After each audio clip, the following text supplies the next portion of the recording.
Tapusin na natin to. Okay. Ayan. Yan. Lumampas. Huwag ka malikot. Sandali. Uy, kayong dalawa, Excuse sige me. nga kayo. Excuse me.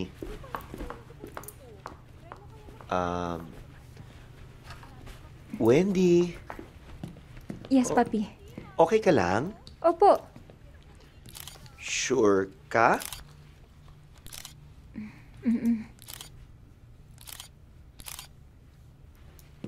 Sige. Excuse me. Ang ganda mo? Tabi nga dyan.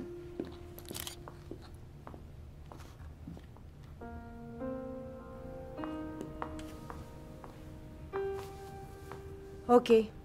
Call me as soon as your plane lands.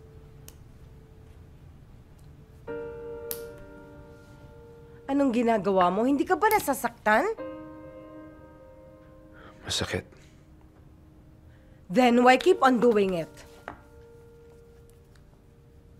So I get used to the pain.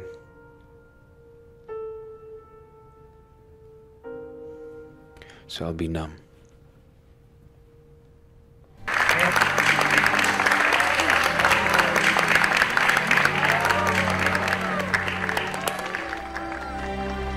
Wow, himala. Parang baby shampoo. No more tears. Bakit? Ano bang ini-expect mo? Iiyak ako dito? Naku, dati nga talo mo pa yung gripo kung umiyak sa tuwing may kinakasal eh. Dati yun, no? Nung naniniwala pa ako sa true love. So, ang Hello, be. Wait lang. may true love din siya. So, teka anak, so ang ibig mo sabihin, nakaget over ka na dyan sa siya na yan.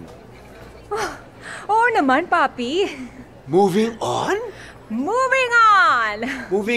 Tama Oo, yan, moving anak. on. Huwag mo nang isipin yung mga pinagsamahan nyo niyan. At saka, kalimutan mo na yung mga moments nyo dyan sa New York. Tama. Gaya na lang nung bigla ka na lang inindiyan ng tatay mo, tapos siya na lang yung karamay mo dun. Naku, huwag mong babalikan yun. Pahirapan mo lang ang sarili mo. At saka yung pagiging gentleman niya, pagiging sweet, at protected niya sa'yo. At saka yung mga promises niyo sa isa't isa, yung mga future plans niyo. I'm sure na-discuss niyo na...